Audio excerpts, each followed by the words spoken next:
Bom, pessoal, vou iniciar novamente porque eu vi que eu não tinha ligado o meu microfone e não tinha ligado a minha câmera também, né? Então, como eu falei para vocês, vou estar falando um pouquinho dessa assistência de enfermagem no pós-operatório de transplante hepático, porque eles se aproximam muito dos outros tipos de transplante, tá certo? Então, eu enfoco mais esse transplante porque é o que vocês vão estar vendo aqui no hospital universitário.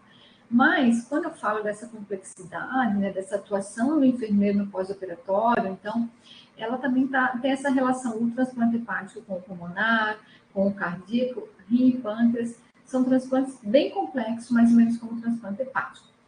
Todavia, entretanto, o transplante hepático é um dos mais complexos que tem. Por quê? Pela função que o fígado tem no nosso corpo, né? Então, o fígado tem uma função primordial. Como o paciente ele substitui, né, um fígado doente por um fígado saudável, e além disso, o período, o paciente fica um tempo na fase anepática. O que é a fase anepática? Quando não tem fígado no corpo, né? Então, ele tem aí um pós-operatório bastante complexo, né? Que demanda muito cuidado, muita atenção, para que a gente não tenha aí complicações posteriores, né? Então, é importante reforçar que o enfermeiro nesse cenário, né? Ele precisa ter muito conhecimento e muita habilidade pela complexidade que exige esse procedimento de cuidado no pós-operatório, tá certo? Então, novamente reforçando, como eu já trouxe para vocês lá na outra aula, né? Nós temos as nossas resoluções aí que dão todo suporte para o enfermeiro estar atuando nesse processo, né? Então, dentro dessas resoluções, em especial nessa 611 de 2019, tem esse respaldo mais detalhado do que o enfermeiro pode, o que não pode fazer. E lá no início já o enfermeiro atua diretamente na logística na organização na logística, né? Dessa retirada de órgãos e desse transplante. Então, a gente trabalha muito, né? Com a organização desse tempo e com toda essa logística. Então, o enfermeiro tem um papel principal nesse cenário, né? Sempre lembrar que o foco do enfermeiro deve estar direcionado às alterações clínicas e o papel do fígado no organismo. Isso como é fígado. Se fosse coração, a mesma coisa coração, pulmão, enfim, tá?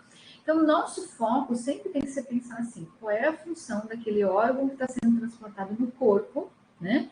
E quais são as alterações clínicas que a manipulação desse órgão pode trazer para o nosso corpo, além de todas as alterações clínicas e hemodinâmicas que podem acontecer direcionada a um pós-operatório comum de qualquer outro tipo de cirurgia, né? Então, a gente tem que pensar aqui que tem um paciente retirando um fígado e colocando outro fígado, né? E aí nós temos que a gente viu lá com vocês no pós-operatório, lembra? Na aula de pós-operatório com a professora Keila comigo, a gente tem a resposta orgânica humoral, né? Que é extremamente importante no pós-operatório. Que tem a questão da anatomia patológica, né? Então, assim, aqui em especial no fígado, que esse fígado é substituído, o coração é substituído, o pulmão é substituído, né? O pâncreas e o rim são substituídos, ou só o rim. Além disso, nós temos aí a lesão traumática, né? Que vai acontecer na troca desse órgão, né? Então, assim, não é um procedimento pequeno, é um procedimento bastante complexo que está sendo feito a troca desse órgão, né? E isso acaba impactando muito em questão do tempo cirúrgico, sangramento, né? O resfriamento dentro das salas cirúrgicas, os riscos de infecção, né? E além da resposta orgânica humoral que a gente tem aí relacionada a toda essa questão fisiológica, hormonal, né? Nós temos aí ainda no transplante hepático a imunossupressão, né? Então, nós temos ainda um efeito maior, além do sangramento e tudo isso, nós temos aqui a imunidade desse paciente baixa, porque ele está fazendo uso de imunossupressão, né? Então, de imediato, nós temos o efeito imediato, lesão no tecido de órgãos, aqui no caso, então, a substituição do órgão, né? Efeito tardio, alterações circulatórias e metabólicas, e aqui a gente ainda tem efeito da imunossupressão, né? E as doses altas de medicação para minimizar o risco da rejeição. Lá durante o transoperatório, ele já toma uma medicação injetável para diminuir o número de produção do linfócito T, né? Os linfócitos que fazem a defesa do nosso organismo. Então, lá durante o transoperatório já recebe medicação endovenosa para diminuir a produção do linfócito T e evitar um risco de rejeição, né? Então, diante desse cenário, dessa complexidade toda, como que é a atuação nossa enquanto profissionais enfermeiros? O que a gente pode fazer para mudar, para melhorar esse cenário, tornar ele mais seguro, né, mais tranquilo e que tenha uma recuperação de qualidade desse paciente, tá certo? Bom, então a gente vai olhar um pouquinho a complexidade desse paciente aqui. É uma foto que eu tirei, uma foto aleatória que eu tirei da internet aí, né? E aí tá o link, um link bem grande, né? Mas, enfim, eu coloquei o link porque uma foto não é minha, né? Não tenho autorização, foi uma foto que foi retirada da internet. Então, mas eu achei uma foto interessante que está mais ou menos relacionada com o transplante hepático, com complexidade, né? Então, eu não vou falar dos cuidados na UTI, gente, é só uma foto ilustrativa, né? Então, na UTI, quem vai estar falando é a professora, as professoras da UTI com vocês. Então, a gente tem aí toda a complexidade do transplante hepático, desde o paciente que vem entubado, um paciente que vem com uma sonda nasoenteral, um paciente que vem com acesso central, um catéter de Swan-Ganz, um paciente que vem com acesso periférico nos 2 membros superiores pela questão, muitas vezes precisa de hemoderivados, né? Um paciente que vem com uma incisão cirúrgica enorme, né? Envolve toda a região abdominal no formato de um Y. Um paciente que faz uso de sonda vesical para controle, balanço hídrico, e um paciente que ainda faz uso de dreno. Então, assim, é um paciente bastante complexo, né? E ainda, além do que, é um paciente que substituiu um rim, um fígado doente, por um fígado saudável, né? Então, é importante a gente sempre lembrar disso também. Bom, com relação aos acometimentos cirúrgicos, nós temos aí, então, no pré-operatório, né? Tudo que vocês já viram lá na aula do pré-operatório, né? Ansiedade, jejum, tricotomia, as medicações no meio da sondagem, aqui ainda uma situação muito maior, né? Anestesia, intubação, medicação, né? Inalação de gases, imunossupressão. No ato cirúrgico, posicionamento, bastante tempo, é uma cirurgia que muitas vezes pode demorar aí de 5 a 10 horas ou mais, até depende da situação do paciente, né? A perda de líquido, de sangue, a diese, as ressecções, as suturas, a temperatura do ambiente cirúrgico, né? E no pós-operatório, a mobilidade do leito, jejum, as injeções, hipovolemia, medo, dor, né? Drenos, sondagens. E aqui ainda tem uma coisa bem interessante, que é a questão emocional, né, gente? Então, hoje eu ainda fui visitar um paciente e ele me falou, eu estou começando a falar sozinho à noite, eu estou começando a ter alucinações à noite, parece. Será que era porque o doador era assim, né? Então é muito engraçado, né? Os questionamentos que eles fazem. Teve uma vez uma mulher que falou para mim, ela transplantou o coração, né? Será que eu ainda vou gostar do meu marido, né? Será que ainda vou gostar do meu marido? Toquei o coração de outra pessoa, né? Ou será que eu vou me apaixonar pelo marido da mulher que deu o coração para mim? Eu lembro de um outro que também falou que uma mulher, eu recebi um homem, eu recebi um coração de uma mulher, será que eu vou começar a fazer xixi sentado no vaso sanitário? Então, enfim, é umas perguntas bem interessantes. Então, a gente tem aí a questão emocional, tanto no pós-operatório como no pré-operatório, bem exacerbada, tá? Então, falando um pouquinho das complicações que pode sair no pós-operatório, que pode surgir considerando a realidade daquele paciente, tá? Vamos sempre olhar para aquela foto, né? E ter como base aquela foto, né? Então, a gente tem o que avaliar na ferida operatória, né? O que eu vou avaliar lá na unidade de internação, esse paciente estando lá internado? Então, isso vale para todos os transplantes, eu vou focar, como eu falei, no transplante hepático, né? Vamos avaliar a presença de infecção. Então, vocês já estudaram a ferida operatória, tiveram aula com a professora Juliana, vão saber bem o que a gente tem que avaliar numa ferida, que são os sinais de uma infecção, né? As características da lesão. Então, quais são as características dessa lesão, né? Ela está no processo, que fase de processo de cicatrização que ela está? Inflamatória, né? Epitelização, a presença de exudato. Então, qual é a cor? Qual é o odor? Qual é a quantidade desse exudato, né? A região próxima da incisão, então, vou avaliar se tem hiperemia, vermelho, hiperemia, se está com calor, rubor, né?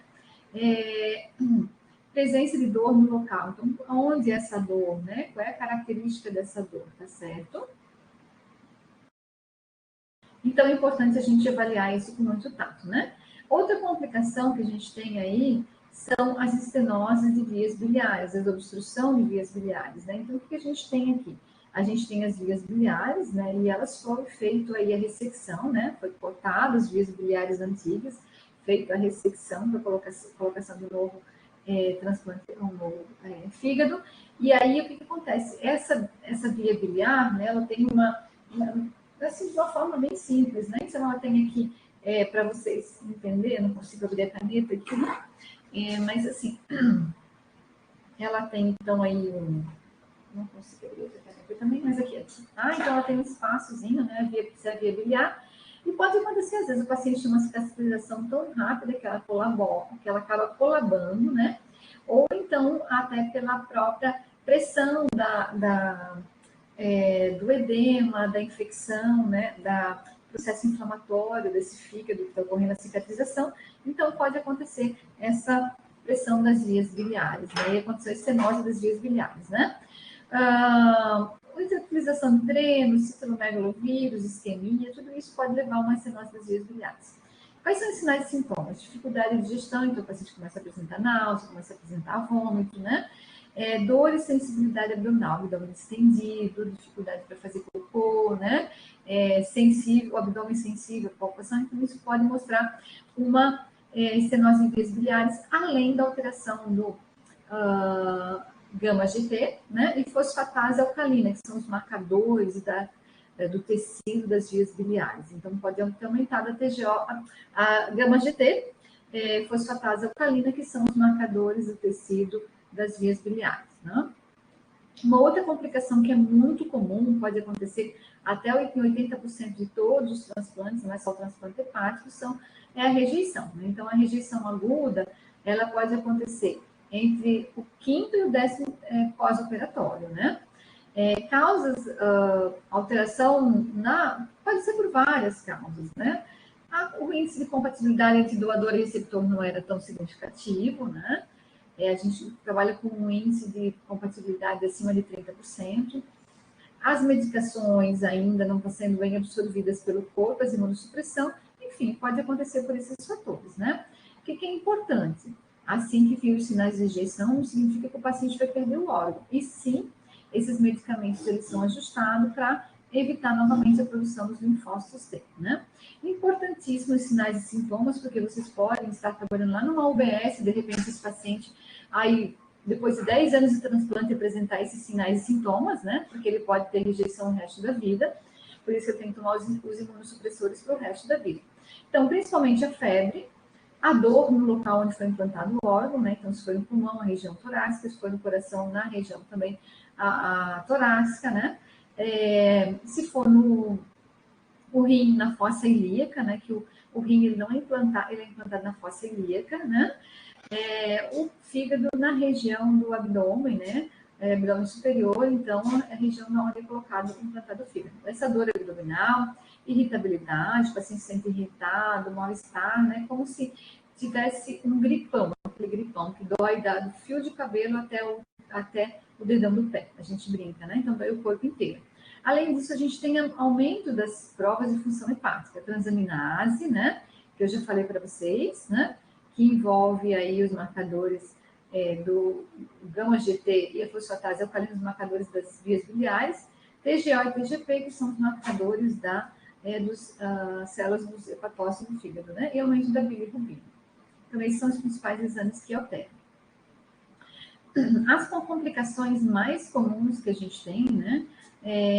Na primeira semana, mais comum é a infecção, tá certo? Então, as infecções são as mais comuns. Por isso que a gente tenta, assim, o paciente está estável clinicamente, os exames estão bons, mesmo que ele esteja demasiado, né? Mesmo que ele esteja em um pós-operatório de 15 dias, nossa, parece tão rápido a gente mandar o paciente embora. Não. O importante é ele sair desse ambiente hospitalar que é totalmente contaminado, né? Para evitar exatamente as infecções, né? Tá com sonda, a gente vai tirar a sonda o mais breve possível, tá com acesso central, vamos ter o acesso central o mais breve possível. Para quê? Para evitar as infecções, né? Então, na primeira semana é mais comum a infecção bacteriana causada pelos catéteres, exatamente isso que a gente tenta tirar, né? Até 30%. Então, aí, a gente tenta tirar a sonda, tenta tirar dreno o mais breve possível. Depois são as pneumonias, que pode acontecer principalmente muitas vezes, a higienização não adequada da boca, pelo efeito ainda da intubação, pelo paciente ficar muito restrito ao leito, né? Então, é mais comum. Seguido, nós temos as vias biliares, com 15%, né? E a ferida cirúrgica, então, que envolve 10%. Então, se eu for perguntar assim para vocês, no pós-operatório de transplante hepático, qual é a infecção que é mais comum? Primeiro são a infecção dos catéteres, né? Seguido, então, das pneumonias, seguido das infecções de vias biliares e, por último, a ferida operatória. Então, a ferida operatória não é muito comum, né? E a nossa preocupação maior com o paciente transplantado ainda é maior, hein? O medo, a preocupação dele se contaminar com fungos do que com uma bactéria. A doença fúngica é uma doença bem ruim para o transplante hepático, tá? Essa contaminação. Então, a gente vai ter fungos aonde? Em poeira, pão mofado, queijo mofado, né? Comida mofada, enfim. Por isso que quando o paciente vai de alta, a gente avalia tudo, a questão da casa dele, orienta da limpeza da casa, da higienização, para evitar a questão de poeiras e o paciente se contaminar com uma infecção fúngica, o que não é nada bom para ele, tá? Ao contrário. Bom, e a nossa assistência de enfermagem diante dessa realidade, então, o que a gente faz, né? Quais são os cuidados que a gente tem que seguir nesse pós-operatório imediato? Já falando da unidade de internação, gente, eu não estou falando da UTI, tá? O controle da UTI é totalmente diferente, tá? É um paciente que tem que fazer verificar sinais vitais a cada 15 minutos durante o primeiro dia, tá? Ele tem balanço hídrico a cada 1 hora. Então, assim, é um cuidado diferenciado que vocês vão estar vendo com o pessoal da UTI, tá bom? Então, qual que é a nossa proposta na clínica cirúrgica, né? Já de alta? É manter essa avaliação constante para esse paciente, certo? E manter o conforto para esse paciente, para que ele tenha uma recuperação tranquila, para que ele consiga ir para casa, né? Uma qualidade diante desse pós-operatório de transplante hepático. Bom, então a nossa assistência tem que ser voltada principalmente para prevenir infecção. Já que eu falei para vocês que as principais complicações envolvem infecção, então a gente tem que cuidar das infecções, tá certo? Por isso que o paciente ele fica no isolamento protetor, por isso que nós entramos de avental, de máscara, de luva, exatamente para proteger esse paciente, para não trazer nenhuma infecção de fora. Por quê? Porque ele não tem essa barreira aqui. Essa barreira que nós temos com o escudo, que são os nossos linfócitos, ajudando a evitar a infecção, ele não tem, porque ele está com a imunidade bem baixa, com a dose alta de imunossupressão. Então, esse é o nosso principal cuidado, é cuidado focar para prevenir infecção, tá? Esse isolamento, né, a lavagem das mãos, a orientação para acompanhante, para não ficar entrando e saindo do quarto, ter uma restrição de horário, de troca de acompanhantes, né? Exatamente para evitar, então, o risco dessa infecção, né? Então, a prevenção de infecção, acabou desorganizando um pouquinho aqui, mas a prevenção de infecção, então, principalmente, ela está relacionada com isso, né? A gente tentar ao máximo retirar o acesso central, a sonda vesical, os drenos, e a gente acompanhar como é que está essa incisão cirúrgica. Pode ter outras infecções? Pode, mas as principais são essas, pelos acessos central, pela sonda vesical, né? Dreno, e aí a gente tem as infecções clínicas, né? A gente pode ter aí infecção urinária, a gente pode ter pneumonia é bastante comum no pós-operatório, tanto imediato como tardio, né? Então, um outro cuidado bem importante da enfermagem é deixar todos os materiais só para uso do paciente, tá? E aí, esse uso do paciente tem que ser um espaço bem restrito, então vai ser na bancadinha, né? Essa bancada, ela tem que ser limpada a cada 6 horas, porque acumula poeira, né? A poeira está no ar, no nosso ambiente, então tem que ser passado um pano úmido, a gente recomenda um pano com álcool mesmo, né? E ser limpado esses objetos. Então, a cada 6 horas são objetos específicos para esse paciente, e a cada 6 horas fazer a limpeza desse material e da bancada, tá? Esse é um dos principais cuidados, né? O outro cuidado, então, é a higienização desse ambiente, então esse quarto precisa ser totalmente limpo, né? A gente recomenda esse limpo 2 vezes por dia, essa é a recomendação, né? A questão de orientar que os profissionais entrem todos paramentados no quarto do paciente, né? Avental, luva e máscara, exatamente para prevenir a transmissão de uma infecção, considerando que o paciente está com a imunidade baixa, né? O que é importante, o que a gente vai estar trabalhando nesse pós-operatório lá na unidade de internação? A gente vai estimular a deambulação dele o mais precoce possível, né? Ah, mas professor, ele não pode sair do quarto, beleza. Ele não pode ser o quarto os primeiros dias, né? 15 dias, por aí, 10 e 15 dias, depende da situação do paciente. Mas ele pode andar dentro do próprio quarto. Ele tem que levantar do leito, né? Então, como eu falei para vocês, é porque meu filho, o paciente estava levantando e ele está no pós-operatório imediato, ele não, já está no tardio, já fez 12 dias, né? Mas assim, ele levantou, ele caminhou pelo quarto, então isso é extremamente importante para a questão de recuperação. O peso diário, né? Porque o peso diário, o peso seco, a gente fala, né? Acordou, pesa. Por quê? Porque o peso diário, ele é um indicador de que esse paciente pode estar fazendo retenção de líquido, né? Com isso aí, aumentar a pressão, aumentar a sobrecarga da função renal, né? Auxiliar o paciente na higiene corporal, então, assim, importantíssimo que ele aprenda o que ele pode fazer, o que ele não pode fazer, ele já está tomando banho, como que tem que ser esse banho, então, primeiro é couro cabeludo, na região onde tem pelo, a gente dá banho primeiro, lava primeiro, e depois, na sequência, o resto do corpo, e por último, a ferida operatória. Controle rigoroso de sinais vitais, então, aqui é um controle muito maior, quando ele vem da unidade interna da UTI, a gente faz esse controle aí a cada 2 horas, nas primeiras 24 horas que está na unidade de internação, e depois a gente passa para a rotina a cada 6 horas, tá? Cuidado com o catéter do acesso venoso central, então um olhar muito mais rigoroso, de olhar, avaliar, né? Se não tem presença de secreção quando é fazer curativo, odor, enfim, nenhum sinal de infecção. E ainda o mais importante, né, gente? Avaliar se realmente quando esse paciente ainda tem indicação de continuar ou não fazendo uso desse catéter, né? Porque se ele está hemodinamicamente estável, não tem mais nenhuma medicação noradrenalina, dopamina, enfim, precisa entrar pelo acesso central ou outras medicações, tá? E um acesso periférico bom não tem porque ele se manter como acesso, tá, gente? O balanço hídrico rigoroso, então, a cada 6 horas, né? Os cuidados com sonda vesical da demora, avaliar também a necessidade de tirar essa sonda vesical e atentar-se para sinais de infecção e rejeição. Esses são os nossos principais focos de cuidado, tá certo? Tudo isso vai ser desenvolvido considerando o exame físico, então o exame físico é bem importante, né? A gente tem que avaliar aí essa função de todas, professora, pode ser aquele exame físico, como eu faço com o paciente cirúrgico, né? Com foco no paciente cirúrgico, pode ser esse exame físico com foco no paciente cirúrgico? Sim, pode ser esse exame físico com foco no paciente cirúrgico, sim, né? Então, eu vou avaliar novamente o nível de consciência, não preciso ter nenhuma escala de Glasgow, não preciso, tá? Avaliar o nível de consciência, como a gente trabalhou com vocês no pós-operatório, né?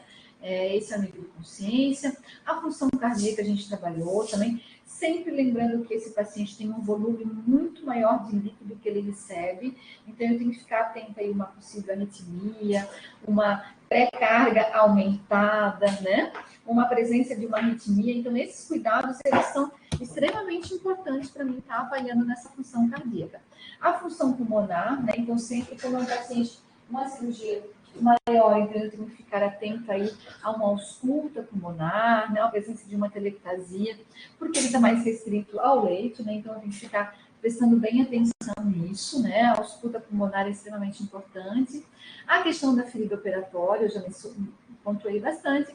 E os sinais de infecção, né? Sinais de rejeição e estenose das vias biliares. Bom, outro cuidado bem importante no pós-transplante hepático, assim como de qualquer outro transplante, né? É a questão da dor, porque são procedimentos extensos, né, gente?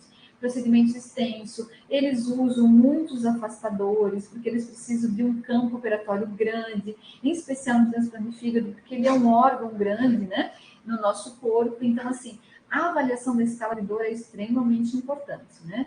E avaliar essa dor, anotar para que a gente tenha certeza de que o paciente está tomando a medicação que ele precisa, não em excesso, né? Tá lá o tramadol prescrito, eu vou dando tramadol. Não, mas ele não está com, ele está com uma dor 4, então a dipirona é suficiente, porque senão eu acabo restringindo ele de sair do leito e a gente vem todas as complicações aí que vocês já sabem, né? Na avaliação da dor é importante, então, utilizar a escala da dor, né? Atentar para o esquema de analgesia, né? Tem muito a questão emocional, tá, gente? É importante discutir, desenvolver a escutativa, né? Eles ficam direto com o acompanhante. às vezes o tempo de internação se torna um pouquinho prolongado, eles ficam estressados, né? Então, assim, é importantíssimo a gente avaliar, às vezes, a questão de estar longe do filho, né? Então, assim, tem vários fatores que a gente tem que avaliar realmente quando a gente for mensurar essa dor, tá? Importante, então, no exame físico, né? Só reforçando, em questão da deambulação, é importante a gente ajudar esse paciente a se levantar, porque considerando que é uma cirurgia que faz a retirada de um órgão e recoloca outro órgão, né, um transplante, independente de qual seja o transplante, a gente tem muitas anastomoses aí, muitas suturas. Então, é importante a gente auxiliar sempre esse paciente a levantar, principalmente nos primeiros dias, né? E na função pulmonar, então, nesse exame físico, a gente vai avaliar sinais de tromboembolismo pulmonar, as infecções, né? A feridas operatórias, sinais de infecção, a questão dos membros inferiores, então, avaliar tudo que a gente apontou no pós-operatório no exame físico, isso é extremamente importante, né? A gente já tinha pontuado para vocês. Ainda nesses cuidados prioritários, lembrar o paciente da importância da mobilidade para prevenir complicações, né? Orientar como ele deve se levantar. Então, como eu falei para vocês, eu fui visitar o paciente, ele já levantou. Eu falei, calma, você senta na cama 10 minutinhos, você respira umas 10 vezes, né, profundamente, depois você respira mais umas 10 vezes um pouco mais lento, depois que você vai levantar, senão você vai fazer uma hipotensão e pode cair, né? Essa questão da deambulação é extremamente importante, né? Os exercícios de tosse, né? Os exercícios de circulação, porque o exercício de tosse, porque ele foi entubado, a gente tem a secreção das vias aéreas superiores, então é extremamente importante, tá? Essa assistência da enfermagem, cuidado com os edemas, eles fazem muito edema pra gente, por quê? Eles recebem muito volume. Às vezes, durante um procedimento cirúrgico desse, o paciente chega a receber, às vezes, mais de 20 litros de soro, né? Fora os hemoderivados. Então, é muito volume que eles recebem e, às vezes, o rim não dá conta de filtrar tudo isso. Então, tem edemas em membros inferiores, tem o edema da parte genital, tanto o homem na bolsa escrotal como a mulher dos grandes lábios. Então, às vezes, fica bem edemaciado mesmo, e vem a dor, né? Desconforto para andar. Então, assim, é bem importante esses cuidados com esses edemas. A gente não é só olhar e não fazer nada, né? Então, aqui a gente tem aí esse suspensório que a gente pode usar, né? Para a mulher, a gente pode colocar um absorvente muitas vezes dobrado e uma calcinha um pouquinho mais apertada para poder melhorar esse edema, né? Então, tem vários cuidados que a gente pode estar desenvolvendo, né? O exercício, como eu falei para vocês, né? Importantíssimo exercício da tosse, a questão da respiração profunda, usar o abdômen para essa respiração e a caixa torácica, né? Os exercícios com os membros inferiores, extremamente importante a deambulação, o exercício agora no leito, acabei de falar para o paciente, vamos lá, porque ajuda no edema, além da circulação, ajuda a diminuir o edema, então é extremamente importante, tá? Cuidado, assim, com a questão da queda, né, da própria altura, né, então, assim, bem importante, né, eu falei para esse paciente agora, você tem que levantar devagar, porque você é bem alto, o paciente tem 1,80 m e pouco, então, assim, a gente não consegue segurar se ele também não ajudar e se ele não tiver essa adesão ao tratamento. Então, cuidado com o risco de queda, né, cuidado com a queimadura da água do chuveiro, risco de hipotensão postural, então, é extremamente importante a gente cuidar, né. Sempre lembrar da idade, o tipo de cirurgia, né, a restrição do leito, os medicamentos que eles estão usando. Então, assim, foi cirurgia prolongada, né? Já estava restrita ao leito da UTI, faz uso de vários analgésicos opioides para dor, então tudo isso pode levar o paciente ao risco de uma queda, né? Os cuidados prioritários, né, para a ingesta alimentar. Então, é importantíssimo que ele comece a alimentar o mais breve possível, né? Cuidado, porque muitas vezes o paciente está com uma sonda nasointeral, avaliar a absorção, né? Para que ele não comece a fazer uma distensão abdominal, é extremamente importante, né? Esse paciente, até o 6º mês, ele só pode receber líquidos, alimentos cozidos, nada de alimento cru, porque a imunidade dele está baixa, né? Então, a partir do 6º mês vai ser diferente, né? Parece algumas coisas bobas, mas a gente trabalha com eles muito a questão da orientação do banho. Então, a gente trabalha que primeiro eles começam a lavar couro cabeludo, axilas, né, parte genital, tudo onde tem pelo, para que depois possa lavar a ferida cirúrgica, né? Para que não lave primeiro a ferida cirúrgica, o resto do corpo, depois vai ficar algum pelo, alguma coisa no corpo, né? A questão, então, como eu falei para vocês, o banho, né, iniciando sempre as regiões onde tem pelo. Parece um cuidado simples, mas para eles é um cuidado super importante. A higiene da boca, então, assim, os dentes devem ser escovados após cada ingestão de alimento. Qualquer alimento, ele tomou café às 7h30 da manhã. Às 10 ele comeu, por exemplo, uma banana assada. Tá? Tem que fazer higiene de novo, tá? Então, ele vai fazer higiene dos dentes, da língua e do céu da boca, tá? Cada vez. E 3 vezes por dia ele ainda vai fazer gargarejo com nistatina e vai engolir essa nistatina. Por que nistatina? Por que não é um flogoral, enfim. É porque a nistatina é exatamente para prevenir, né? A monilíase também, tá? Que é uma outra bactéria que causa um outro tipo de fungos, né? A monilíase é um tipo de fungos e que esse fungos pode migrar para o pulmão ou trazer uma infecção na boca mesmo, né? Importantíssimo após terminar a escovação, como eu falei, parece uma coisa simples e boba, mas o paciente tem que lavar bem essa escova, secar bem essa escova e guardar com ela fechada, com tampa, porque nessa escova pode ficar restos de água, ela pode ficar úmida, né? E aqui desenvolver o uso de fungos. Vai escovar o dente a próxima vez, vai fungos para dentro da boca do paciente, né? Os cuidados com relação à infecção, né? Então, principalmente sinais e sintomas de infecção e sinais e sintomas de rejeição, né? Importante vocês diferenciarem o sinal e sintoma de uma infecção e de uma rejeição. Isso confunde muito, tá? Sinais de uma infecção, nós vamos ter febre. Na rejeição também tem febre. Dor no local onde foi implantado o óleo. Também a gente tem dor onde foi feita a cirurgia numa infecção, né? Então, como é que eu vou diferenciar, gente? Principalmente, essa dor no local é uma dor que não deixa a pessoa tocar. Se eu for pensar em chegar perto para avaliar esse abdômen, ele já diz não toca, uma sensibilidade muito grande, né? Essa dor no corpo, que dói como se fosse um gripão, daí o fio de cabelo até o dedo do pé, então isso não tem infecção, esse tipo de sintoma, né? E ainda, o paciente pode iniciar com uma icterícia, os exames ficarem alterados, tá certo? Então, qualquer um desses sintomas, eles devem procurar a equipe de saúde. E bem importante a gente saber, como enfermeiro, diferenciar o que é uma infecção e o que é uma rejeição. Deu rejeição, ele vai perder o órgão? Não. Deu rejeição, aconteceu a rejeição, ele vai aumentar a dose de imunossupressor para voltar a botar os soldados de defesa dormir lá, para diminuir aí a produção de anticorpos, né? Então, é importantíssimo, né, ficar alerta aos sinais de temperatura. A gente, acima de 37,4, a gente já pede para eles nos comunicar, né? Vamos esperar chegar a 37,8. Não, o paciente transplantado não dá. A temperatura aqui acima de 37,4. Deu essa temperatura, a gente já pede para ser acionado a equipe para estar avaliando, né? Muito cuidado, é comum as infecções urinárias, as pneumonias, né? Pela intubação, pelo uso da sonda vesical de demora. Então, assim, né? Sinais de febre, dor, ardência urinária, diminuição da diurese, aqui sai imediatamente a equipe, né?